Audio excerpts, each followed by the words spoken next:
Inside a hospital in Korea, this little girl was trying to explain to the police that her mother was intentionally hit by a car. However, because there was no evidence, the police officer could not believe the words of a child. At this moment, the doctor came out of the operating room. He said that the little girl's mother had died because the surgery had failed. When the police officer was about to leave, he was suddenly called back by the little girl. This little girl was Soo Young. Soo Young said that she had witnessed the entire car accident. In her mind, time seemed to slow down. Her memories became clearer and clearer. It was raining heavily outside, so her mother rushed to pick Soo Young up from school. Mother happily waved at Soo Young. However, because Soo Young had low grades, when she saw her mother, she immediately showed her attitude and ran away. In a hurry, the mother could only rush after Soo Young. But at this moment, the traffic light turned red, and suddenly a black car rushed over. Soo Young's mother was hit by a car and fell to the ground. The driver who caused the accident did not turn around and left immediately. In the last minutes before her death, the mother still pointed to the umbrella she was carrying because she was afraid Soo Young would get wet. Soo Young remembered very clearly that there was a man wearing a baseball cap in that black car. Sitting in the back seat of the car was a boy around 7 or 8 years old. She saw very clearly the driver's clothes, and the license plate number was 5897. Soo Young told the police everything, but the police officer did not believe that she could remember so much in such a short time. However, Soo Young herself did not expect that she could remember so quickly and accurately. The police showed up at Soo Young's mother's funeral. He informed Soo Young's family that they could not find any car that matched the clues Soo Young had provided. Soo Young told the police that she had indeed seen and remembered clearly what happened at that time, but Soo Young's words were completely useless. Many years passed, and Soo Young has now become a criminal police officer. Soo Young wants to continue investigating the driver who caused the accident that year. However, her daily tasks in the small town were only solving chicken and dog theft cases. Until Soo Young's mother's birthday this year, a murder suddenly happened in the town. It was raining heavily that day, and the sanitation workers were working to drain the water. As he was about to leave, he tried to look around again and felt that something was wrong, so he turned on the light to check. He saw a black suitcase thrown on the bridge. He carefully looked again and saw a woman's arm sticking out of the suitcase. He screamed and fell to the ground in fear. After receiving the report, Soo Young immediately went to the scene. The worker said that there was a high possibility that there was a human body in the suitcase. Soo Young immediately contacted the police, but it would take at least 10 minutes for them to get here. Based on the current situation, the suitcase was about to fall into the river. There were no surveillance cameras here. Soo Young took out her phone and took pictures of all the clues at the scene as she walked. But when she was about to get close to the suitcase, she slipped and rolled down. Seeing the body roll off the suitcase, Soo Young was extremely scared. The crime scene was a mess because of her. After Captain Yang from the police station came and saw this scene, he scolded Soo Young. Soo Young kept explaining that she had carefully taken pictures of all the clues, but when he picked up the phone, it immediately turned off because it had been exposed to rain. At the same time, the forensic examiner found a diamond-shaped mint at the scene. This was not a good omen. It was only because of this mint that the entire investigation team noticed and immediately came to check. This case became more serious. The elite staff of the regional investigation team had solved many serious cases. This mint was the representative evidence of the truth of a serial murder case. Ha Young from the regional investigation team stared at Soo Young. Ha Young was the first person in the team to arrive at the scene. Ha Young was furious that Soo Young dared to act alone. The local investigation team and the police station quickly got into an argument. Soo Young took the initiative to admit her mistake. In order to help the police station, Soo Young once again demonstrated her amazing memory. Every image Soo Young saw appeared clearly in her memory, from the patterns on the suitcase to the sloping angles, even the extent of the damage to the suitcase. Soo Young saw it all very clearly and drew those details accurately. When the murderer chopped up the victim's body, the fingers were pointing up to the sky. There was a footprint next to the suitcase. The footprint did not look like a hiking shoe, but more like a sneaker. There were also pieces of plastic near the suitcase. After hearing this, everyone thought Soo Young was joking. Yesterday it was raining and dark, so no one believed Soo Young could remember so many details. Soo Young was scolded by her superior again. At this moment, her colleague came over and helped her restore the photos on her phone. The photos were exactly as Soo Young described. After the meeting ended, Ha Young announced that the investigation team would take over the case and calmly left. The next day, Soo Young was summoned to the regional investigation team. Soo Young had gone from being a criminal police officer in the countryside to being brought to the city. Soo Young glanced at the notice board on the first floor. The investigation team is only in charge of cases like missing persons and serial murders. Ha-young asked Soo-young few simple questions about why she had such an impressive memory. But looking at Ha-young's attitude, it seemed that the investigation team was not lacking in people like Soo-young. Then, Ha-young took Soo-young out and led her to meet someone. The two of them drove all day to the meeting place. Soo-young would have to go alone to meet the mysterious person in that house. If she performed well, perhaps Soo-young would be specially promoted. The elevator on the third floor slowly opened. In front of Soo-young was an old hallway. Soo-young noticed a room with a fingerprint lock. Suddenly the door opened automatically with the lights dimly on and off. The atmosphere in the room was extremely strange. Hyun-jae, wearing sunglasses, was the one living here. Suddenly the loudspeaker rang out. Hyun-jae told Soo-young to stand still and not move. The two of them had not even met yet, but Hyun-jae knew that Soo-young was 1.74 meters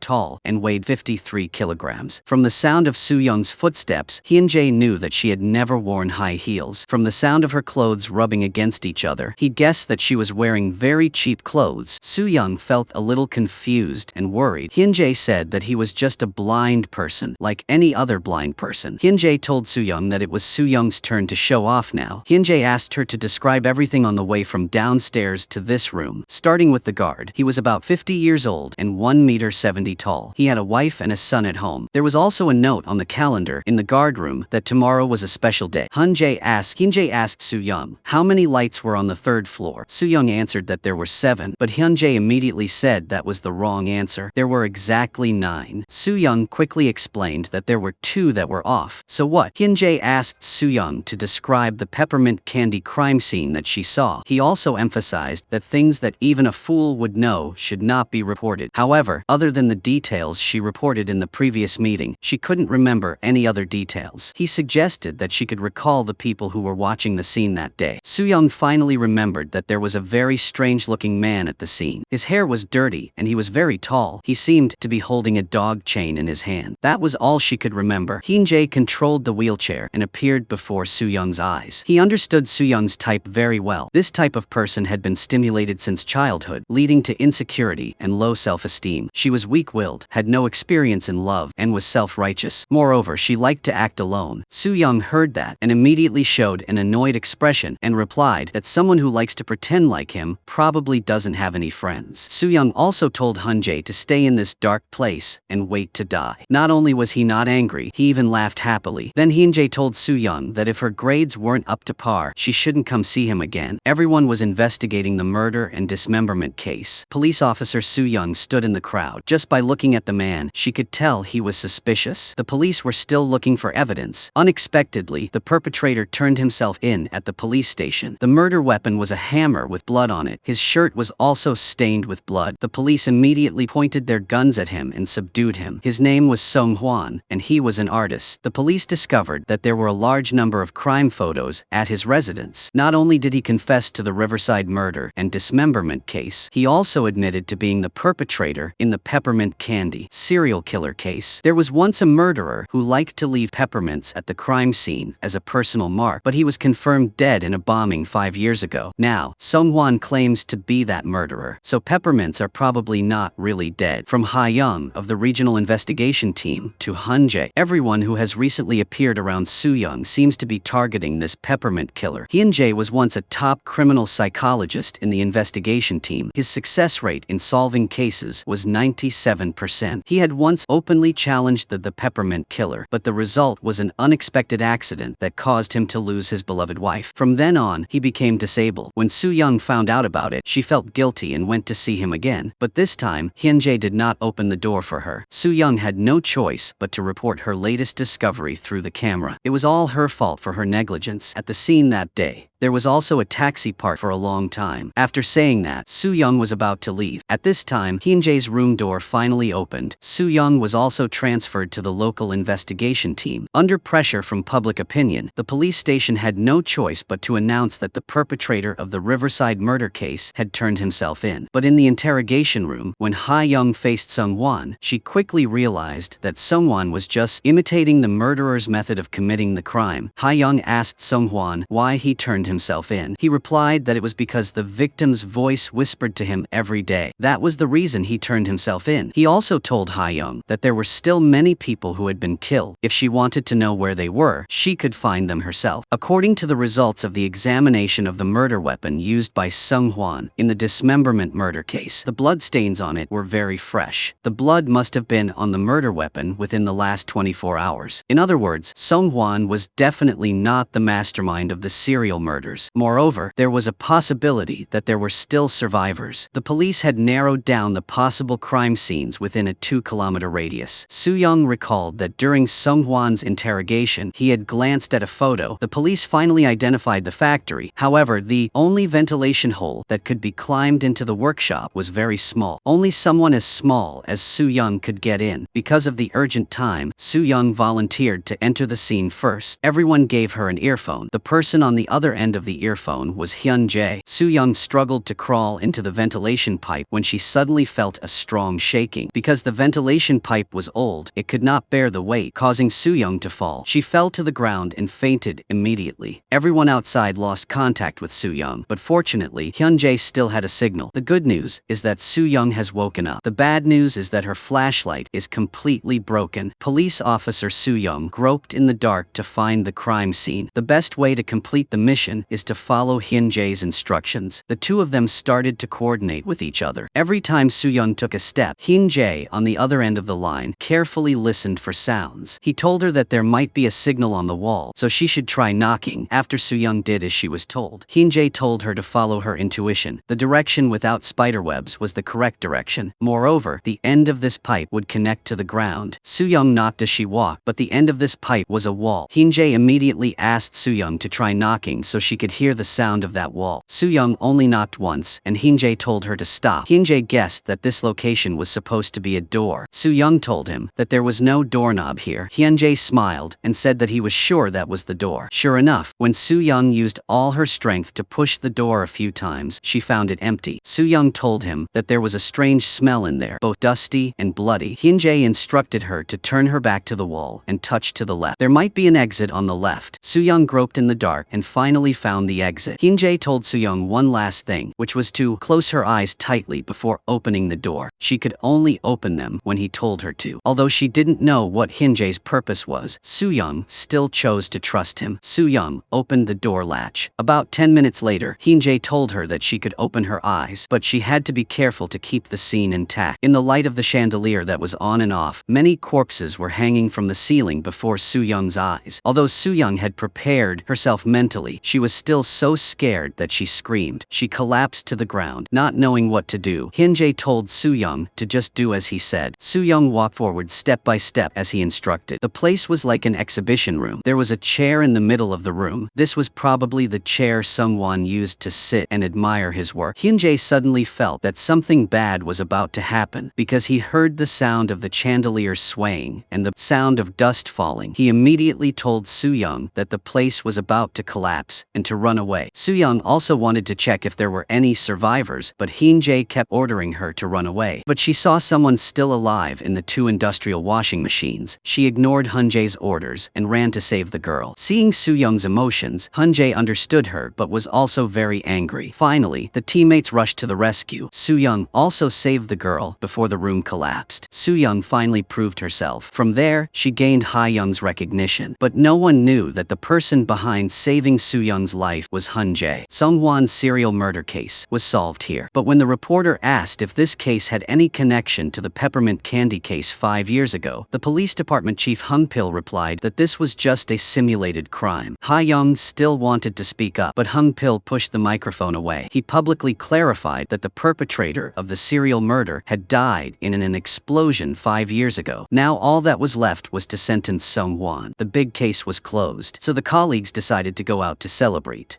Soo-young was also walking out of the regional investigation team. At this time, a man wearing a hat and glasses passed by her. Soo-young just felt that this person was a bit strange, but her colleague called her away. While they were having a party at the restaurant, something happened at the police station. Someone broke into the police station's changing room. The police officer in charge of Sung-hwan also changed shifts at this time. When Ha-young came to pick him up, Sung-hwan was only a cold corpse. What was even stranger was that a mint candy appeared at the scene. Sung-won thought that the police station was the safest place, but he felt that the police officer standing behind him was not normal. This police officer was indeed fake. This guy took out a guitar string. Sung-won looked at his face in horror. The other party only smiled. Even a terrifying murderer like Sung-won was extremely scared. He screamed and wanted to run away, but his hands were cuffed. The sharp strings were tightly wrapped around Sung-won's neck. He died shortly after. According to the autopsy results, Sung-won's carotid artery was severed. The cut was sharp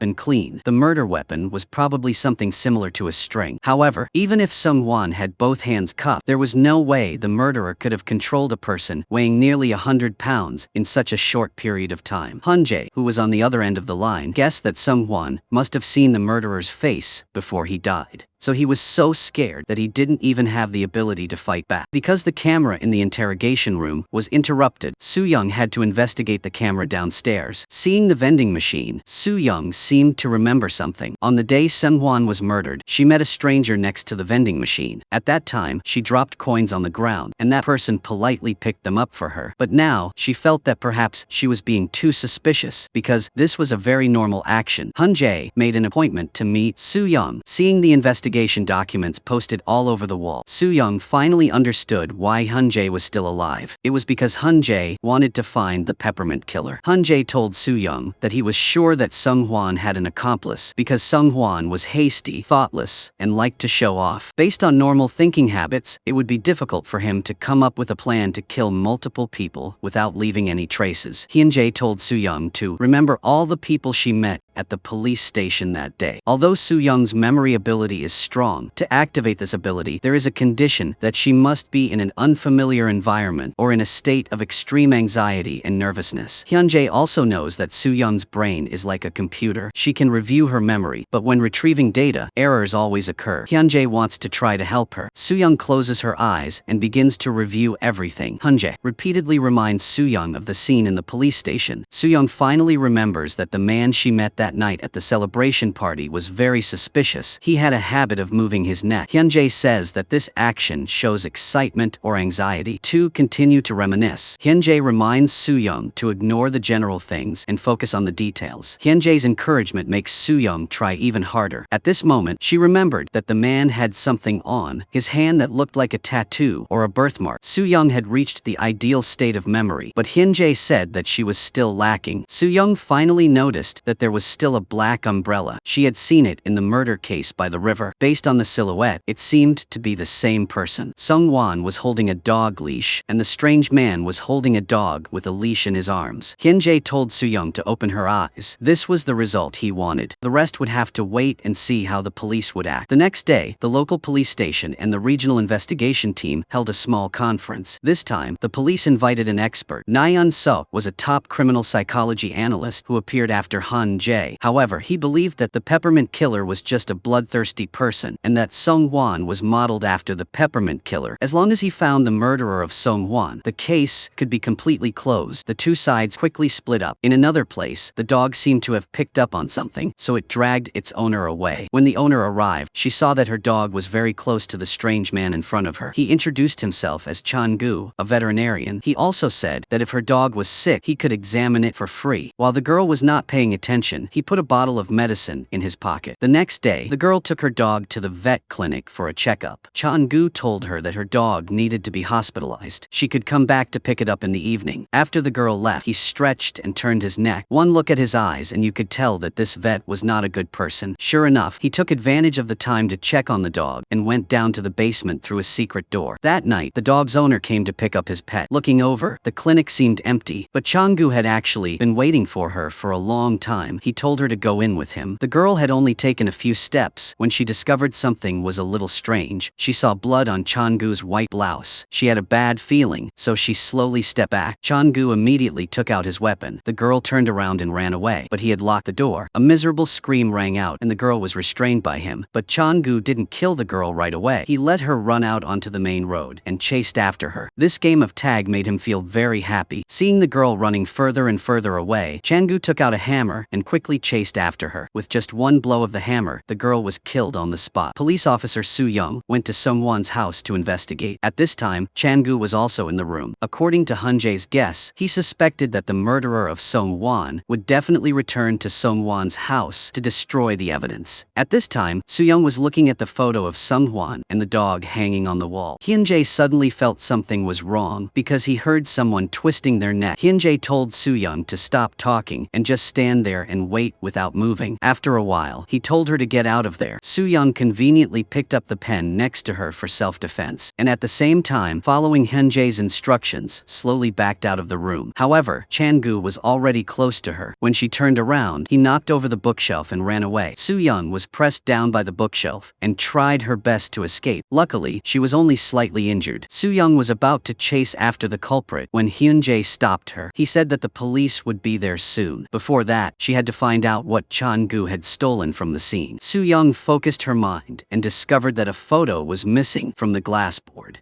Hyun-jae suggested to Soo Young that there were so many photos on it, why was only one missing? Soo Young finally saw the truth because Chan-gu's face was revealed in that photo. The police quickly arrived at the scene to check. Soo Young took the opportunity to sneak away. At this time, Ha-young was at Hun-jae's house. The two of them did a preliminary analysis of the entire case. Sung-won was a pervert. He became friends with Chan-gu because he loved dogs. It was Chan-gu who trained this pervert to become a homicidal maniac. On this side, Ha-young was calling to inform Captain Yang of the clue. She told Captain Yang that the suspect was most likely a veterinarian or someone who worked with animals. Through the list of vehicles entering and leaving the police station that day, Captain Yang was also able to narrow down the suspect. At this point, Chan-gu's identity as a veterinarian was completely exposed. All that was left was to arrest him. On this side, Chan-gu was starting to choose a weapon in his office. The girl was also dragged out of the cage by him. A loud bang. Captain Yang pushed the door open and entered the clinic. Chan-gu was about to commit a crime in the basement when he heard a noise. The phone in his pocket was also ringing. It was a short text message. The person on the other end of the phone reminded him to run away if he didn't want to die. Chan-gu stopped and looked at the camera. At this time, the police had already stormed into the clinic, filling it up. Thanks to the help of the spy, Chan-gu was able to escape successfully. Captain Yang searched the clinic for half a day, but still couldn't find Chan-gu. Soo Young looked at the umbrella that was placed aside and was sure that this was Chan-gu's house. Soo Young looked at the photos on the wall again. The photos didn't seem to be the same as the ones in front of them. Captain Yang went over to take a look. Only then did they find the secret door leading to the basement. However, Chan-gu had already driven away. The murder weapon in the basement reeked of blood. There were also many ID cards of different girls. It was possible that they all belonged to the victim. At this moment, everyone heard a noise. Soo Young followed the sound to search. Fortunately, the victim was still alive. The command center immediately blocked off Chan-gu's white car. The police also immediately started a chase, but at this moment the traffic light turned red. The only chance to chase Chan-gu also disappeared. The manhunt for the fleeing vehicle was intense, so Chan-gu was temporarily forced to show up. The police saw Chan-gu's license plate and quickly used the walkie-talkie to report that it was the suspect's license plate. Chan-gu saw that the matter was about to be exposed, so he stepped on the gas and charged straight towards the police. Chan-gu got on the boat, but it seemed that the person who came to support had not yet arrived. The security guard heard the commotion and went on the boat to check. As a result, security guard was brutally killed by Chan-gu. The local investigation team and the police arrived at the port at the same time. They only found the body of the security guard. The search area continued to expand. Chan-gu was now wearing his security uniform. Soo Young and her colleagues split up to search. Everyone scattered in all directions. Soo Young discovered blood on the doorknob of warehouse number 3, so she immediately reported the situation. But at this time, the communication on the walkie-talkie was interrupted. Arresting someone was urgent, so Soo Young had no choice but to go into the warehouse alone. Hyun-jae, who was behind, saw everything. He told Soo Young that his walkie-talkie was also intermittent. He could only rely on Soo Young. Soo Young raised her gun and approached. Chan-gu pushed her hard, causing the pile of goods to fall on her. Chan-gu then dragged Soo Young and threw her into the cold storage. Her headphones fell to the ground. Hyun-jae turned the volume up to the maximum. When the incident happened, he heard the sound of the door closing very clearly. He called for help from outside to help Soo Young. The location was warehouse number 3. Ha-young quickly led her teammates to the rescue, but she she did not see Soo-young anywhere. Chang-gu was preparing to kill Soo-young. At this time, someone told him to stop, and the stranger immediately rushed in to fight Chang-gu. Ha-young discovered the earphone that Soo-young had dropped on the ground. She suspected that Soo-young was no longer there. Hyun-jae told Ha-young that about 10 minutes after Soo-young's accident, he heard the sound of the door closing, so she was definitely still here. Thanks to Hyun-jae's guidance, Ha-young finally noticed a cold storage. After everyone rushed into the warehouse, a police officer tripped over something and fell to the ground. He looked closely and saw that it was Soo-young who had frozen. After the investigation of the scene was over, Captain Ha-young and Chief of Police Hyung-pil got into an argument. The police searched the entire cold storage, but Chang-gu had already escaped. Looking closely, the ice cubes being transported out on the conveyor belt were all white, but there was something wrong with the ice cube in front of the worker. He looked at the ice cube more closely and was scared pale. Then, pink ice cubes were continuously transported out on the conveyor belt. The police arrived at the scene very quickly. Inside this ice cube was the head of a victim. This was a murder and dismemberment case. It was just that it was still unclear whether the murderer was the peppermint candy serial killer or not. Ha-young called Hyun-jae to report the situation that the veterinarian Chang-gu had been murdered. Hyun-jae guessed that there must have been a third person in the cold storage besides Soo-young and Chang-gu. After killing Chang-gu, he threw Chang-gu's body into the water tank and started the ice machine to dismember Chang-gu's body. Since the Riverside murder case, 2 suspects have been murdered in quick succession. Public attention has immediately focused on this case. High-ranking officials finally could not sit still any longer. Hyung-pil made an appointment to meet the police chief outside. He took out a peppermint candy. This was something he had broken into the morgue and taken from Chang-gu's mouth before the autopsy. Both of them had a tacit understanding of what this was all about. Once the public found out that the peppermint killer was still alive, police would definitely be pushed to the forefront of public opinion. Looking at their appearance, it seemed that there was more to the secret between the two of them. However, if they wanted to use the reason that Chang-gu did something foolish as an excuse to convict him, they would need the help of others. After the two of them talked for a while, Nayeon-seok arrived. Perhaps he was the one who could help them. Nayeon-seok was a showy person. Not only was he talented in the regional investigation team, he also took the opportunity to write novels about cases. During the release of his new book, a mysterious person appeared. When the two shook hands, the person deliberately hinted to Nayeon-seok that he would keep his promise. Nayeon-seok asked suspiciously, wondering what promise the person was referring to. It was a promise that if the peppermint killer was still alive, Nayeon-seok would do something stupid. Nayeon-seok laughed loudly and was sure that the peppermint killer was dead. After the autopsy results came out, the police indeed concluded that Chang-gu had done something stupid. However, Hyun-jae was not that easy to fool. He was sure that Chang-gu's death was caused by the peppermint killer. Hyun-jae felt that the peppermint killer's purpose was to expose himself. He would continue to commit crimes, even at a faster rate than before. Hyun-jae also guessed that his next target would probably be Nayeon-seok. This time, the peppermint killer would commit crimes in public. His usual style was meticulous and sophisticated. Soo-young suddenly remembered that Nayeon-seok was going to be on a TV show today. The peppermint killer would most likely strike today. Ha-young immediately took Soo-young to the TV station. On the way, they also took the opportunity to report to the police. When the local investigation team and the police met, Nayeon-seok's show began. Hyun-jae on this side was starting to analyze the peppermint killer. The suspect was about 35 years old, 1.70 meters tall, and had a slightly thin build. He was wearing black clothes and a hat, and his buttons were also neat. Hyun-jae had also sketched out his escape route in advance. At this time, the live broadcast had reached the audience interaction part. Nayeon-seok's recent book has topped the bestseller list. In the series of messages, a message suddenly appeared. If the peppermint killer really wasn't dead, would you really do something stupid? Nayeon-seok was a little confused at this time. Ha-young had already gone backstage. She asked the person in charge to immediately stop the live broadcast, but because she wanted to increase the viewership, the person in charge refused to do as she said. The police could only infiltrate the broadcast scene to check on the audience. Hyun-jae also did not know how the peppermint killer would commit the crime in front of so many viewers. Not long after, the signal transmitted to Hyun-jae was jammed. He lost contact with the scene. Hyun-jae reminded Soo-young one last time to pay attention to the people watching, as well as the props that might appear behind the scenes. Actually, Mint Candy was standing upstairs witnessing everything. He sent another message asking Nayeon-seok who the next victim would be. Nayeon-seok laughed and said that the peppermint killer was dead, so no one has the next victim. At this time, another message appeared on the screen. A warning from the killer. The peppermint killer said that the next target would be Nayeon-seok. Nayeon-seok wanted to take a sip of water to calm down, but when he picked up the glass of water, he suddenly discovered a mint candy on the coffee table. Looking closely, there was a hook slowly lowering itself in front of the entire audience. As Nyan Sok adjusted his sitting position, the murderer started the machine. Nyan Sok's neck was immediately strangled, making it difficult for him to breathe. No one could see the fishing line. They had no idea what was happening. Nyan Sok's facial expression became more and more terrified. The fishing line kept tightening around his neck. Blood splattered everywhere, causing the audience to immediately run away. Ha Young ordered the police to immediately block all the exits. At the same time, Su Young accidentally looked up to the second floor. It turned out that Peppermint Killer had been sitting in the director's office all this time. Su Young immediately chased after him, but only caught a glimpse of his retreating back. When they got to the first floor, the Peppermint Killer also joined the crowd. Su Young saw him right in front of her eyes, but she was stunned for a moment before his figure completely disappeared. Su Young returned to the director's office. At this time, only Nyan Sok's body and a familiar peppermint candy remained in the room. Su Young went to see Hun Jae. She was just a little bit closer to catching the Peppermint Killer. Hun Jae felt that after joining the investigation team, Su Young had let herself go too much. He was also very disappointed in her. What he needed now was someone who could be his eyes, someone who could describe in detail everything that happened at the scene to him, not someone who only wanted to see what they wanted to see. Before leaving, Hun Jae reminded Su Young to be careful because the Peppermint Killer, had started to notice her. Su Young started to work tirelessly again. Even while eating, she took the time to research the details of the case. As expected by Hun Jae, the Peppermint Killer started to pay attention to Su Young. The next day, the investigation into the murder of criminal psychologist Nyan Sok was officially launched. Hun Jae reminded them to first find the person who left the peppermint candy on the coffee table. Su Young's team went backstage at the TV station. When they showed their police badges, someone was immediately scared and ran away. Fortunately, he was finally subdued by Ha Young. The peppermint candy was left by him. At that time, someone gave him 30,000 won. He thought it was just a joke, but he didn't expect a murder to actually happen. He confessed that he only saw half of the guy's face, but he said that the guy had a strong smell of gasoline. Only then did Ha Young realize that it wasn't gasoline but nail polish used to hide fingerprints. Ha Young found a bottle of clear nail polish in the trash can. After taking the nail polish to the National Laboratory for analysis, they found that there was only a very faint fingerprint on it. It would probably take a long time to get the results. However, the frequency of the peppermint candy serial killer's crimes did not slow down at all. He sneaked into an apartment. From the photo on the table, it could be seen that this was So Young's house. The peppermint killer put the photo frame back in its original place. What caught his attention was the diary on the table. He was very familiar with the details of the crime in it. However, a page had been torn out of the notebook. This seemed strange. He picked up a pencil and colored it on the page behind. The contents of the previous page appeared. This was Hun Jae's home address. This made the peppermint killer very satisfied. Everything was about to end the way he wanted. He took out the eraser to erase the pencil marks he had just made and swaggered out of the house. When he left the door, he passed by Su Young. Su Young had just returned home when she felt something was wrong. The notebook on the table had clearly been touched by someone. She went down to the security room to check the surveillance camera, and sure enough, she saw the back of the peppermint killer. Su Young reported this news to Hun Jae. Hun Jae told Su Young that if he didn't take anything, it meant he knew something. During the press conference, the reporters mentioned the perpetrator of peppermint candy serial murder case again. But from beginning to end, the director insisted that this was just a single case and just a simulation of a crime. The peppermint killer was pretending to be a reporter at that time. He stood in the audience and witnessed everything. When he left, he took the same elevator as Su Young. Su Young felt a little strange, but when she was about to turn around to look, two other people entered the elevator. It wasn't until the peppermint killer got out of the elevator that Su Young saw his back that she realized that this was the person who broke into her house. He got into a taxi. Su Young also called a taxi to follow him. She called the police station and asked them to investigate the identities of the reporters attending the press conference today. Sure enough, a man named Bo Kwam, who had resigned 6 months ago, suddenly appeared. Hun Jae immediately felt that something was wrong when he heard that. Hun Jae contacted the psychologist and told him to come protect Su Young immediately. However, before the other end of the phone could hang up, the peppermint killer had already found the doctor's house. He took out a guitar string and strangled him to death on the spot. When Hun Jae found out, it was too late. Su Young followed the peppermint killer and arrived at the doctor's house. The house house was pitch black. She discovered the doctor's body in the room. She immediately called the police. At this moment, Soo-young suddenly realized that the doctor's body had a finger cut off. She finally understood what Hyun-jae meant. Her notebook had Hyun-jae's home address, and the doctor's missing index finger would be the key to unlocking his fingerprint lock. It turned out that the peppermint killer's next target was not Soo-young, but Hyun-jae. Hae-young drove to pick Soo-young up. The two of them immediately ran to Hyun-jae's house, but it seemed like they didn't make it in time. The peppermint killer used the finger he had just cut off from the doctor to open Hyun-jae's door. The door slowly opened. His target was sitting right in front of the window. Seeing that, he took out a guitar string and prepared to commit crime. The person opposite him was just a disabled man. Although Hyun-jae was blind in both eyes and paralyzed in both legs, he was still very calm. Hyun-jae didn't have the slightest bit of fear or worry. Hyun-jae threw the handcuffs away. This scene was exactly like what happened 5 years ago. The peppermint killer slowly picked up the handcuffs, then he locked them on one of his hands. 5 years ago, Hyun-jae had no way to catch him. Now he didn't understand where Hyun-jae got such confidence from. Hyun-jae told the killer, "Follow me, and I have a surprise for you." The electric wheelchair slowly rolled away. Hyun-jae walked towards the gift Hyun had prepared. It turned out that this drama was a reason Hyun-jae had set up from the beginning. Hyun-jae was the one who advised someone to confess. It was also Hyun-jae who helped him plan the simulated crime. The purpose of Hyun-jae's meticulous plan was to lure the peppermint killer to reveal himself. At this point, the peppermint killer could no longer hide it. He had just met Soo-young and knew that the person behind her was Hyun-jae. However, everything had to end tonight. Peppermint killer wanted Hyun-jae dead. Now was the time for him to really take action. The two walked back and forth in the room for a while, when suddenly, the peppermint killer was stunned because Hyun-jae was nowhere to be seen. In front of him was only an empty wheelchair. He looked around carefully and suddenly saw Hyun-jae walking behind him. It turned out that Hyun-jae was neither paralyzed nor blind. This was something the peppermint killer had not expected. He turned around in fear. The two people rushed into a fierce fight. The peppermint killer didn't have time to fight back before being knocked to the ground by Hyun-jae. Even though he had a weapon in his hand, he was clearly no match for Hyun-jae. Hyun-jae strangled the murderer, but Hyun-jae didn't want to kill him right away, because Hyun-jae knew that there were still people protecting him behind him. At the same time, Soo-young and Hae-young ran downstairs to Hyun-jae's house, but at this moment, the elevator on the 3rd floor was stopped, so they couldn't get there for the time being. Ever since Hyun-jae moved into this house, he always wore gloves and didn't leave fingerprints on anything. His purpose was to wait for this day. Hyun-jae was able to kill the peppermint killer with his own hands without leaving any traces. Hyun-jae still had one last thing to ask the killer. "Who ordered you to kill my wife?" Hyun-jae loosened his grip, wanting to let him tell the story. The peppermint killer took out a ring, which was the ring that Hyun-jae gave to his wife. Then the peppermint killer immediately pulled out the strings and turned the situation around, forcing Hyun-jae to the ground. At the moment, Hyun-jae was in danger of his life. Hae-young and Soo-young had already arrived. Hae-young saw that the situation was dire and quickly pulled out her gun and shot the peppermint killer to rescue Hyun-jae. At the same time, Soo-young also quickly called for help. However, at this moment, she suddenly discovered that Hyun-jae could stand up. Finally, Soo-young also realized that she had been the only one who had been fooled all along. At this time, the police had also arrived at the scene. Hyun-jae also admitted to Hae-young that this was just a plan he had come up with. But if he didn't do that, there was no other way to lure the peppermint killer out. Even though he was still alive, he felt like he was no different from being dead. Soo-young looked at the investigation results posted on the walls and the surveillance cameras. Ever since the Riverside murder and dismemberment incident, Hyun-jae had taken pictures of her. She finally understood that she was just a link in his game. The taxi that appeared at the crime scene that day belonged to Hyun-jae. He didn't deny it either. Now Soo-young had joined the local investigation team, and he had also found out the identity of the peppermint killer, Tae-sung. The two of them were just using each other. Soo-young returned the earphones to Hyun-jae. She said that she and he weren't people of the same mind. Soo-young said that they didn't need to see each other anymore. Even though Tae-sung was arrested, Hyun-jae still wasn't completely at ease, because the mastermind behind it had yet to be revealed. Luckily, Tae-sung wasn't dead. The doctor said it would probably take a long time for him to wake up. At the same time, the police also investigated and found out that Tae-sung had killed Bo Kwon and then impersonated him as a reporter. Tae-sung was currently in a coma in the hospital, and there were 2 police officers guarding outside the room. Chief of Police Hyun-pil went to the hospital bed where Tae-sung was lying. From Hyun-pil's actions, it can be seen that he did not want Tae-sung to wake up. At the same time, in a room, while Hyun-soo was playing a game, a man entered the room. He was Sun Chang. Sun Chang tried to approach approached Hyun-soo and acted very pervertedly. That scared Hyun-soo, and he quickly ran out of the room. After that day, Sun-chan continuously searched for Hyun-soo. Every day, Sun-chan went to the school gate to look for Hyun-soo. When he saw him, Hyun-soo quickly hid behind the corner of the wall to observe the situation. At this time, Sun-chan saw Hyun-soo. Hyun-soo was mute, so he had no way to ask for help from others. While running away, Hyun-soo saw that Sun-chan had not caught up with him, so he hid under an iron sheet in a small shallow ditch by the roadside. A while passed without any movement outside, which made Hyun-soo happy inside. However, Hyun-soo did not know that Sun-chan was right next to him. Unfortunately, when Hyun-soo crawled forward but was pulled back by Sun-chan, then Sun-chan locked Hyun-soo in the trunk of the car. Sun-chan thought Hyun-soo belonged to him. Sun-chan did not expect that something unexpected was about to happen. When Sun-chan was on his way home, his car had an accident and stopped on the side of the road. Coincidentally, on that road, female lawyer Na-hee was driving and looking in the mirror to pick her teeth when she suddenly crashed into the car in front, causing her to scream in surprise. The driver of the car in front was Sang-chan. Na-hee quickly got out of the car and went to apologize to him. Sang-chan started scolding Na-hee. Na-hee took out her phone to call the insurance company. Seeing that, Sang-chan got angry and rushed towards Na-hee. Na-hee was scared and quickly backed away and fell to the ground. Na-hee finally saw Hyun-soo locked in the trunk of the car in front. Na-hee stood up and took out a wrench from the driver's seat in her car. While Sang-chan was turning around, Na-hee rushed forward and slammed the wrench into the back of his neck. She only stopped when he was dead. In the end, this evil lawyer not only did not rescue Hyun-soo, but she also kidnapped him again. Not long after that, Soo-young accidentally saw Hyun-soo's missing person notice. She remembered that she had met the boy before he went missing. At that time, Hyun-soo was waiting for his grandmother. Soo-young went over and asked Hyun-soo if he needed any help. Soo-young followed Hyun-soo's gaze and saw a man hiding outside. 25 hours after Hyun-soo went missing, the police came to Sang-chan's house. Sang-chan had prepared a lot of toys and snacks in the house to lure children. There were also his pictures in the house. Sang-chan had a criminal record for child molestation. The nature of the case at that time was extremely serious. He had broken the monitoring bracelet. It seemed that he had definitely committed the crime again. At this time, the police discovered Sang-chan's car parked on a small road in the village. There were bloodstains on Hyun-soo's shoes. It was very likely that Hyun-soo had encountered danger. Currently, the case has no clues. The police also did not know why Sang-chan left the car here. Soo-young was extremely worried and took the initiative to call Hyun-jae. Soo-young finally gave in. Soo-young could return to the local investigation team to continue working, but the condition was that Hyun-jae had to help her find the boy Hyun-soo. Hyun-jae agreed to help Soo-young this time, but he also reminded her to be mentally prepared because the possibility of Hyun-soo being alive was not high. The two of them arranged to meet in front of the school gate. Soo-young showed Hyun-jae that the other side was Hyun-soo's house. Hyun-jae began to sketch Hyun-soo's psychology. This was a school. Sang-chan dared to appear here, proving that he knew the victim. Hyun-soo knew clearly that there was danger on the way home, so the real direction he ran was probably the turn on this side. There were no eyewitnesses in the village. It proved that the boy had run slowly towards the small road at that time. The two of them reached the place where Hyun-soo had been hiding and began to investigate. Sure enough, Soo-young found the boy's toys. Furthermore, there were still traces of drag on the ground. The next place to investigate was Sang-chan's house. This case was really complicated, making everyone involved extremely cautious. Regardless of whether it was the police or the local investigation team, there was a possibility that they would only find one body. After Hung Pil negotiated with the director, he decided to hand over the case to Captain Ha-young. At the same time, Hung Pil also allowed Hyun-jae, who had resigned, to help solve the case. If they couldn't investigate this matter, he would just kick them out of here. Captain Ha-young immediately received orders to bring her teammates along. They would come to help Hyun-jae. Luckily, Hyun-soo was still alive. At this moment, he was in an unfamiliar room. The room was filled with toys, but he didn't feel interested at all. Seeing a phone on the table, he searched his pocket for police officer Soo-young's phone number. At the same time, a woman came up behind him with scissors. She took back the phone and used scissors to cut the phone cord. She dressed Hyun-soo beautifully and even prepared a sumptuous breakfast for him. Na-hee had kidnapped Hyun-soo here. Na-hee is affectionately called Hyun-soo Robin. Hyun-soo was mute, so he could only cry and hold up a board to write that his name was not Robin. Na-hee immediately replied how a mother could mistake her son. Hyun-soo continued to cry and write, "Let me go home," but Na-hee completely ignored him. Na-hee also said that after work she would go home with the boy. On this side, the police went to the suspect's house to investigate. Hyun-jae analyzed the ingredients on the medicine box he found and guessed that Sang-chan was crippled. disabled. Soo-young felt that this teddy bear was a bit strange. She searched for a while and, sure enough, she found a hidden camera inside. The identity of the suspect was also completely clear. After going outside, Hyun-jae asked Soo-young about the scene of the car accident. Soo-young used her excellent memory to return to the scene again. It was a white car, and inside the trunk was a child's school bag. Hyun-jae asked if there were any more details. Soo-young replied the car's taillights were broken, and there was a dent in the trunk. It must have been hit in the back recently, but even if there was an accident, it wouldn't be so bad that Sun-chan would have to abandon the car because it was inconvenient for him to move around, and he bring a child with him. They had to find out why Sang-chang left the car behind. Hyun-jae reminded Soo-young that every branch and blade of grass nearby was evidence, so she had to pay attention to every detail. Soo-young searched her memory. She saw a duck feather that was completely out of place with the surrounding environment. Hyun-jae had now determined that there was a third person at the scene of the car accident. The two drove to a nearby quill factory. It was likely that this was the next place the boy would appear. On the way, Hyun-jae sent Ha-young his location and asked her team to come here for help. After arriving at the quill factory, Soo-young started asking around with Hun-soo's photo. However, one person after another shook their heads and said that they had never seen this boy before. Hyun-jae noticed a fat man because the mud on his shoes had not yet dried. The watch he was wearing also did not match his current identity. Sure enough, this person was scared and ran away in a hurry. He dodged and dodged as he ran. It was obvious that he was familiar with the terrain here. In the blink of an eye, he had disappeared. Fortunately, Hyun-jae found him in the dark and threw him out of the warehouse. The backup team had also arrived at this time. Everyone joined forces to escort the man to the police station. In a panic, the man kept saying that it had nothing to do with him, that the person was dead, and that he had only buried the body. Soo-young was very agitated. The ray of hope that she had found with great difficulty suddenly disappeared. The police arrived at the designated location and started digging, only to find something underground. When the body was dug up, everyone was shocked. This body was not Hun-soo, but Sang-chan. There were no signs of an accident in the man's car. This proved that the person who had really kidnapped Hun-soo was someone else. The other man might have just accidentally seen the body or was an accomplice. After opening the car door, Hyun-jae noticed a photo, which was a photo of the volunteers together. Following the clue in the photo, the two of them arrived at a law office. Sure enough, the photo was also hanging there. Soo-young and Hyun-jae went into the office of lawyer Na-hee. As soon as Hyun-jae sat down, he said that his sister Soo-young was sick and couldn't bend over, so she had to stand all the time. His purpose was to give Soo-young a chance to observe the surrounding scene. Na-hee asked what they wanted advice on. Hyun-jae lied and said that he was divorced. He wanted to know about child custody. While the two were talking, Soo-young noticed a crystal ball. As Soo-young raised her hand, Na-hee stopped her. Soo-young said she was just curious and apologized to Na-hee. At this time, Hyun-jae also stood up and said that he admired lawyer Na-hee's public service career. Na-hee replied that the reason was because she loved children, because they didn't want to reveal any loopholes. The short investigation ended here. After leaving the door, Hyun-jae and Soo-young began to investigate the scene. Soo-young described what she saw. Lawyer Na-hee's belongings were arranged very neatly. Moreover, although Na-hee was a woman, she did not keep a mirror in her room. Hyun-jae immediately guessed that Na-hee always felt empty and insecure. At this time, Hyun-jae had a rough guess about the details of the case. Sang-chan had kidnapped Hyun-soo and locked him in the trunk. The car accident was indeed an accident, but Sang-chan was killed by Na-hee. Na-hee did not have time to clean up the body, so she had to call the man. What happened next was very clear. It was Na-hee who kidnapped Hyun-soo. The police quickly went to the law office. Na-hee stood by the window and saw everything. When the police stormed into the office, they could not find any trace of Na-hee. The police began searching the entire city. Ji-min, who was at the police station, also narrowed down Na-hee's escape route. Under a bridge, Na-hee was dragging her luggage and running away. The police raised their guns to warn her to stop. All the police were gathered here, but when this person turned around, everyone was stunned. This was just Na-hee's assistant. The assistant said that Na-hee asked her to throw this suitcase under the bridge. Ha-young went to open the suitcase, and there was only a fake model inside. The good news was that the boy Hun-soo was still alive. The bad news was that the police had exposed plan. No one knew what Na-hee would do next. They could only put all their hopes on Soo-young. Soo-young's memory returned to Na-hee's law office. On Na-hee's desk was a missing child notice. After investigation, they knew that her son had gone missing 5 years ago. A few days later, they only found the child's body. Sure enough, this was Na-hee's motive for committing the crime. Hyun-jae reminded Soo-young to pay attention to the crystal ball in Na-hee's room. There was a castle in the crystal ball, and on the castle there was a sign with the word Mirrorland. Ha-young instructed Ji-min to quickly investigate. It turned out that this was a real place, the amusement park Mirrorland. It was Na-hee's biological father's business. However, it had been closed for many years. After knowing the address, everyone set off again. In the Mirrorland castle, Na-hee was sitting in front of Hyun-soo. Hyun-soo quickly ran to Na-hee's bag, took the phone, and ran towards the door. Na-hee angrily blocked the door. Hyun-soo also took the opportunity to hide in the bedroom. Before Hyun-soo could unlock his phone, Na-hee held a wrench and continuously broke the lock and broke the door. In front of the keyhole were her scary eyes looking in. When the door opened, Hyun-soo rushed out, but this place was like a maze, so Hyun-soo was eventually found by Na-hee. At this time, the police also arrived at the scene. Everyone split up to search. Soo-young finally found Hyun-soo on the rooftop. Soo-young immediately used sign language to comfort the boy, but at this time, Na-hee had already brought a wrench. Thanks to Hyun-soo's warning, Soo-young hurriedly picked up the boy and avoided the attack. Na-hee warned Soo-young not to even think about taking her son away. Na-hee's emotions were out of control. Fortunately, Hyun-jae arrived in time. It was time to face the truth. Na-hee finally put down her weapon. Although everyone sympathized with poor mother, in the end, she still couldn't escape the law. The child kidnapping case had just ended when a new murder case occurred. The victim was the leader of the Shinwon gang, Won Byung. At first glance, it looked like he was crushed to death by a crane. The police went to examine the body carefully and found that the victim's neck had a needle mark that had pierced an artery. It seemed that after being injected with poison, the victim bled out through all the holes in his body and died. This method of committing the crime was very sophisticated. At first glance, it was clear that the murderer wanted to attract the attention of the police. At the same time, another person hugged his neck and staggered to the ground on the street. The police had just finished processing the previous crime scene when there was a second victim. Moreover, the cause of death in both cases was poison. The case was quickly taken over by the local investigation team. Both victims belonged to a new gang. The initial conclusion was that the gangs had killed each other in the process of fighting for territory. Right now, the local gangs are in turmoil. The biggest gang at the moment is Shinwon. The only gang that can compete with Shinwon is Guwon. In the end, the police only narrowed down the suspect to Tae-sik, the leader of Guwon. However, only Tae-sik's car was found at the crime scene. The specific situation still needs to be investigated. At this time, Soo-young and Hyun-jae went to a private detective agency. The company's director, Detective Choi, was an old friend of Hyun-jae. Detective Choi was very astute. He knew very well about the disputes between local gangs in recent years. According to him, Won Byung and Pongol were once the right-hand men of the gang leader Guwon. However, later, both of them were bribed by the Shinwon gang because of their greed. In just one night, Tae-sik lost 2 right-hand men. However, he did not make a big deal out of it at that time. Now it seems that the deaths of those 2 people are very likely caused by Tae-sik. Before leaving, Hyun-jae gave Detective Choi Soo-young's contact information. Before the case could be solved, the person who was considered the suspect, Tae-sik, went to the police station to surrender. Kai suspected that Tae-sik would voluntarily surrender to the police. However, other than admitting that he had killed someone, he did not provide any related evidence to the police. During the interrogation, he did not say anything. The only person he wanted to see was Hyun-jae. Accepting Tae-sik's request, Hyun-jae sat in the interrogation room with him. Hyun-jae just sat there looking at Tae-sik and smiled. Hyun-jae knew clearly that things were not that simple. After that, both of them stopped hiding. Tae-sik came to find Hyun-jae because he wanted Hyun-jae to help him find the secret truth. In return, Tae-sik would tell Hyun-jae the secret about Hyun-jae's wife's death 5 years ago. Soo-young and Hyung went to Hyun-jae's office to investigate. Soo-young was quick to notice something unusual in the fish tank. They found the poison used to commit the crime hidden in it. The 2 of them brought the evidence to the National Institute of Analysis. At this time, the National Institute of Analysis also made a new discovery. There was a button in Won Byung's mouth. The 2 pieces of evidence were quickly sent to the interrogation room. Hyun-jae looked at the photo and then at Tae-sik's button. Sure enough, the button belonged to him. Now this matter was both simple and complicated. If you think, in a simple way, the police could have convicted Tae-sik. However, Hyun-jae was more inclined to the latter, which was that someone had framed him. That person had killed Won Byung first and then put Tae-sik's button in his mouth. At this time, Soo-young received an important clue. Detective Choi called her. According to Detective Choi, all the members of Shinwon and Guwon gangs have the same job to do now, which is to find someone. Sagang is taking pictures to preserve the beauty of life. Suddenly, there is a sound of fighting from afar, so he runs over to see and sees a bald guy and a guy wearing a helmet fighting. The bald guy falls down, and the guy wearing a helmet injects Sagang with a drug. Sagang sees something he shouldn't see and quickly runs away. Unexpectedly, the guy wearing a helmet has discovered Sagang. Luckily, he only glanced at Sagang and left. However, from then on, Sagang has been targeted by local gangs. Sagang has to run away every day. This time, the police found Sagang Sagang was saved because of that. Sagang was too scared of being chased. Finally, Sagang told the police that he saw the murderer. The suspect Tae-sik is now sitting in the interrogation room. Sagang stood outside the door to identify the suspect. Although Sagang was extremely nervous, he was sure that Tae-sik was not the man wearing the helmet. Sagang was an international student in the US. This time, he returned to the country to visit his relatives. According to the flight ticket information, Sagang was planning to return to the US tomorrow. Unfortunately, he cannot return now. Sagang was still scared. He told Soo-young that he could draw the man wearing the helmet. After saying that, he took out a pen and paper and started drawing. While drawing, Sagang's left hand was shaking continuously, but he still persisted in drawing. He even signed his name on the right side of the drawing. The man wearing the helmet had a very distinctive face. There was also a scar on his eyebrow. The police used the picture to compare. This was the leader of the Shinwon gang. His name was Ju Man. The police immediately set off, but when they broke the door, they only saw Ju Man's body. Ju Man also had a poisonous needle mark on his neck. There was also a helmet on the table. 48 hours after Tae-sik surrendered, King Pil received a USB. He opened it and looked at it. It was a recording from the surveillance camera in Tae-sik's office. King Pil looked at Won Byung's time of death. He finally understood that this was the reason why Tae-sik was able to leave the police station safely. Tae-sik had an alibi, so they had no choice but to let him go. However, Hyun-jae had already guessed the general idea of the case. At this moment, Soo-young was attentively examining the painting Sagang had drawn. She had seen Sagang's signature somewhere by chance. Soo-young finally remembered that she had seen it on the paintings hanging in the houses of gang leader Shin Won and gang leader Gu Won. There were many such paintings in Sagang's house. Hyun-jae understood that those paintings were foreshadowing murders. The scene on the painting was exactly the same as the victim's death state. It was just that the police had yet to find a victim hanging from the ceiling like the painting. Soo-young's memories came back. She remembered that the other two paintings had letters on them, and the paintings found at Sagang's house also had letters. If they put these letters together, they would get the word father. Based on the scene drawn on the painting, Soo-young and Hyun-jae went to a warehouse. Sure enough, there was a body hanging from the ceiling. That person was Tae-sik. At the same time, the man in the helmet suddenly appeared. Soo-young immediately chased after him. Although he didn't know if Soo-young could catch up with him, Hyun-jae had already guessed who he was. Sagang's personality always existed within him. This was a form of multiple personality disorder that committed a crime. Tae-sik and Sagang were biological father and son. The reason the father did that was to regain a last way to live for his son. At the same time, everything happened as Hyun-jae had expected. That person was Sagang. Sagang's motive for committing the crime was because his mother was shot dead in a smuggling case 20 years ago. From then on, Sagang fell ill. The evil personality within Sagang planned revenge. The sad thing was that everyone involved in the smuggling case had to die, including Sagang's biological father. Everything ended here. Tae-sik also fulfilled his promise to repay him. Regarding the matter related to the case of the peppermint killer who killed someone 5 years ago, as well as the death of Hun-tae's wife, Tae-sik revealed the last clue to him, which was the number sequence 4789. After getting the clue from Tae-sik, Hyun-jae immediately went to investigate. Hyun-jae found a hospital room in a mental hospital. The patient in the room wrote the number sequence 4789 all over the wall. Hyun-jae also arrived at the hospital room at this time. Unexpectedly, this patient strangled Hyun-jae's neck. Hyun-jae said that Tae-sik had told him to come here. When this person heard that, he started mumbling that 5 years ago at the Jian intersection, Hyung-pil needed someone to burn a body. Tae-sik paid for the person. This patient, So-tak, was the one hired. So-tak then witnessed the whole process of the peppermint killer chopping up his wife's body, and then he was also dealt with. Fortunately, So-tak did not die, but was only scared into insanity. Not long after, Hyung-pil also went to the mental hospital. However, when he arrived, So-tak had already run away. Behind Hyung-pil was someone who helped him. The director. Hyung-pil reported the situation to the director. Hyun-jae had attached a GPS device to So-tak. Following the GPS, Hyun-jae finally found the cave of the peppermint killer. There was no mental hospital as a refuge, so So-tak also died tragically at the hands of the peppermint killer. At the same time, the second body on the mountain was also discovered. Policeman Jong-sik was Soo-young's colleague. The other victim was someone they both knew, a senior at the police station where they work, Captain Yang. The crime scene examiner found a phone on Captain Yang. The last call in the diary was to Soo-young. She quickly took over the investigation. They knew that Captain Yang was borrowing money at high interest rates. The police needed to investigate the content of the last phone call between Captain Yang and Soo-young. She also felt very strange. strange. Captain Yang had indeed called her at that time, but he was about to say something but then stopped. The crime scene examiner took out his diary. The last page of the notebook had the name Na Bong and a series number of the license plates. Su Young immediately set off. Na Bong was in the illegal car business, and she also participated in loan sharking. Su Young discovered that the fertilizer bag at Na Bong's place was tied in a very special way. Su Young remembered that the knot was exactly the same as the rope knot tied by Captain Yang. Moreover, Na Bong had a wound on her finger. Na Bong, who had a guilty conscience, immediately lost control of her emotions and rushed to attack Su Young. At this moment, Su Young's colleagues also came and immediately escorted Na Bong away. After searching at Na Bong's place for a while, Su Young finally found information about the car, with the license plate 5897. Su Young went to the car owner's house. The young driver that year was now an old man. It seemed like he had lived in shame for the past 20 years. Su Young cried as she handcuffed him. She did this out of respect for her own dream. She later uncuffed him and said that she did this out of respect for the law. Each case had a statute of limitations of 15 years in Korea. After returning home, Su Young received a call from Hyun-jae. Hyun-jae called her for help. He was now at the real den of the peppermint killer. Hyun-jae needed Su Young to help him restore the scene. Su Young arrived at the scene at midnight. Peppermint killer had been quietly investigating people one by one in the dark. Su Young noticed a torn rag doll. Even though 20 years had passed and the driver who caused the accident had been found, Su Young still clearly remembered the doll in the hands of the boy sitting in the back of the car. It was exactly this doll. At this time, Ha-young received a package delivered by express delivery. She was extremely scared. Ha-young recognized the sound. Her memories suddenly came flooding back. It turned out that Ha-young had been a victim of the peppermint killer. At that time, in order to save her life, she answered one of his questions. She said that the person she wanted the peppermint killer to kill was her best friend Ri-so. That was also Hyun-jae's wife. The truth was gradually revealed. The little boy Young-hwan was holding a bloody doll in his hand. His mother was shocked when she saw this. She looked in the direction her son was looking and saw a pair of legs sticking out from beside the podium. After she approached the podium and looked, she screamed in horror and fell to the ground. The little boy Young-hwan, who was sitting on the ground, saw this and smiled strangely. A while later, the father came home. He saw his wife doing something stupid through Young-hwan's story. The father knew everything. After Young-hwan's father held his wife's funeral, he got into a car accident on the road. Young-hwan's excited expression at that time made the father realize that this son of his should not exist in this world. He intended to kill Young-hwan with his own hands. In order to stop his son from living in pain, he took out a mint candy. His sinful hands tightly squeezed Young-hwan's neck. However, he could not bear to kill his son. The father, now old, told Hyun-jae everything. This was also the first time Hyun-jae knew that the real name of the peppermint killer was Young-hwan. When Su Young knew about Young-hwan's identity, she thought of Tae-sung, who was previously thought to be the peppermint killer. She flipped through the documents and found that these two people grew up in the same orphanage. Su Young and Hyun-jae went to the orphanage to investigate. The director introduced that there were 3 such children in total. The child holding the doll was Young-hwan. The one on the right was Tae-sung. So who was the third person? The director said, "Didn't you two meet before? That's the pastor who just came in here." Su Young and Hyun-jae immediately felt that something was wrong. Sure enough, after the pastor greeted them, he ran away. Through the half-burned photo, Su Young remembered that this was the hospital where Tae-sung was staying. Sure enough, Tae-sung had disappeared from the hospital. He was taken away by Ha-young. Tae-sung and Ha-young had made a deal. Ha-young's goal was to find the third murderer, Do-hwan, and kill him with her own hands. She didn't want Hyun-jae to know that she betrayed his wife because of her fear of death. Hyun-jae on this side caught Young-hwan while he was picking up someone. This was the closest he got to the truth. It's just a pity that Young-hwan drank poison and died. Ha-young also had an accident at this time. At the same Jeon intersection, a black car rushed over. Tae-sung sat in the car and drank poison like Young-hwan. When Ha-young woke up, it was too late. Ha-young told her colleagues that she was chasing the escaped Tae-sung. As a result, something unexpected happened on the way back. Hyun-jae rushed to the scene. He knew clearly that it was Ha-young who took Tae-sung away. He just didn't know why Ha-young was so stubborn with the peppermint killer. Hyun-jae remembered what Young-hwan said before he died. He said that peppermint killer represented 3 people. Now only Do-hwan was left. It seemed that this was the end of everything. At the orphanage cafeteria, the chef scolded the children loudly. The children could only endure it. However, when it was Do-hwan's turn, he dared to fight back. After the incident, the chef went up to the rooftop. The children knelt in front of the chef, making him laugh smugly. But a second later, something unfortunate happened. The children looked at the chef's body lying on the ground and were all very excited. This was the memory of a murderer. Hyun-jae, who had been chasing him all this time, had roughly quickly guessed the relationship between the three of them. Do Hwan was the last, the peppermint killer. Young Hwan and Tae Sung were just brainwashed and used by him. Hyun Jae went to the forensics department. Now Do Hwan had lost two of his most powerful assistants. The fact that Do Hwan had used a fake corpse to pretend he was dead to escape the scene 5 years ago had only one possibility. He had the key to open the handcuffs. Moreover, Do Hwan's true identity was a police officer. At this point, the forensics department finally couldn't hide it anymore. At that time, Chief Hung Pil wanted to change the results to protect the organization, so Hung Pil personally went to get the handcuffs from him. At this time, Do Hwan also officially revealed himself. Do Hwan's true identity was a civil servant at police station. Currently, Do Hwan has successfully infiltrated the regional investigation team. The remaining matter was to see how Hyun Jae would expose Do Hwan. First, Hyun Jae presented his conjecture to everyone that the peppermint killer from 5 years ago had always been slyly working as a police officer. This news reached the surveillance camera staff. They immediately went to find Chief Hung Pil. Hung Pil secretly went to discuss a plan with the director. However, the director's attitude changed. The director told Hung Pil that he would either find the peppermint killer, or he would give up something in exchange for something more valuable. Hyun Pil also did not hide it anymore and took out a pair of handcuffs with the DNA of the peppermint killer on them. The situation became simpler after that. There were no more than 60 police officers who matched the DNA of the peppermint killer. As long as they collected their DNA, the peppermint killer could no longer escape. However, before the test results were out, the peppermint killer had already snuck into the police station. Sure enough, he had found the handcuffs. However, he did not know that Hyun Jae was standing right behind him with a gun. At this time, Section Chief Hung Pil also came to the evidence room. Hung Pil clearly did not want peppermint killer to be like Ha Young, so Hung Pil let him go. The peppermint killer took the opportunity to escape. Hung Pil immediately chased after him. As soon as Hyun Jae arrived, Hung Pil locked him behind the door. In the underground parking lot, Hung Pil was alone in confronting the peppermint killer, but Hung Pil was clearly no match for him. Hung Pil dropped his gun and was strangled by the peppermint killer. Hung Pil had spent his whole life chasing fame and money. Now, because of one wrong step, he had no chance to start over. At this time, Ha Young and Soo Young also chased after him. The peppermint killer had run into the mountain behind the investigation team. Hyun Jae took the right timing and fired. The peppermint killer fell to the ground. Hyun Jae fired a shot into the air to signal everyone to come, but he let the peppermint killer go. Ha Young went to the surveillance room. She knew for sure that Hyun Jae had seen the peppermint killer's face. The next day, Hyun Jae met the peppermint killer at the police station. He felt very funny. 5 years ago, the police covered for him, and now Hyun Jae was protecting him. Some wanted him dead, and some wanted to find the truth from him. At this time, Hyun Jae advised peppermint killer to hide well because it was not the end yet. So Young had just turned around when she heard a loud noise. In broad daylight, a police officer had died right in the middle of the police station. This was the killer's declaration of war against the entire police system of Korea. The police knew the identity of the peppermint killer and were silenced just like that. Kind-hearted Soo Young was heartbroken. The Jong Sik she had once accepted as a senior did not look like a murderer. Hyun Jae went to Ha Young. With just a few sentences, Hyun Jae knew that it was Ha Young who had ordered the peppermint killer to kill his wife that year. However, that was just Ha Young's instinct for survival. Perhaps, if it were today, Ha Young would choose to be the one to die. Many years ago, Hyun Jae taught a class on criminal psychology to children. At that time, he told the story of a green frog crossing a river. Because the scorpion couldn't swim, it wanted the green frog to carry it across the river. At first, the frog refused, but the scorpion said that if it stung the frog, they would die together. The green frog thought it made sense and agreed to help the scorpion cross the river. Unexpectedly, halfway there, they encountered a strong current. The scorpion panicked and stung the frog, and both of them died. Killing people for criminals is probably a kind of instinct. When Hwan was young, he understood for the first time that his instinct was to kill. Becoming a serial killer was a fate he couldn't escape. From that moment on, he wanted to use his instinct to kill, to challenge Hyun Jae's instinct to save people. Do Hwan chose the elementary school as his final destination. People and vehicles poured into the scene. Hyun Jae and Ha Young arrived first and immediately got into a fight in the school. In the end, Ha Young was seriously injured. Do Hwan was knocked down by Hyun Jae. Hyun Jae carried Do Hwan back to his place. The security guard broke the fingerprint lock to buy time for the two. Hyun Jae hung Do Hwan up. Do Hwan said that the person who killed Hyun Jae's wife was actually himself. At that time, Hyun Jae's wife was still alive, but he chose to chase Do Hwan. Hyun Jae had no words to refute. Do Hwan took this opportunity to uncuff the handcuffs. When Hyun Hyun-jae realized in panic. Do-won picked up a knife and stabbed. Luckily, Hyun-jae finally regained his composure and knocked Do-won to the ground. Now they had reversed roles. It was Hyun-jae's turn to question Do-won. Hyun-jae told Do-won to name someone he wanted to kill. Do-won answered with his own name. This time he answered correctly. Do-won also kept his life. Soo-young stood by and witnessed everything, and suddenly exclaimed, "Everyone has a good nature. Try to decide that everything is not fate, but your own choice." This is like people only see what they want to see. It is even more similar to Do-hwan, always finding excuses for his wrong choices. Finally, the whole company chased to the scene. The case of the mint candy murderer also ended here. I don't know how long it took for life to return to normal. Ha-young was finally freed. The death of Hyun-jae's wife was not her fault. The investigation team no longer had Ha-young and Hyun-jae, but had an additional brave and kind hero, Soo-young. After cleaning up, Soo-young discovered a communication device with Hyun-jae on her desk. It seemed that Hyun-jae had completely escaped the case of the mint candy murderer. Above is the entire content of the movie. Thank you for watching. Goodbye, and see you again.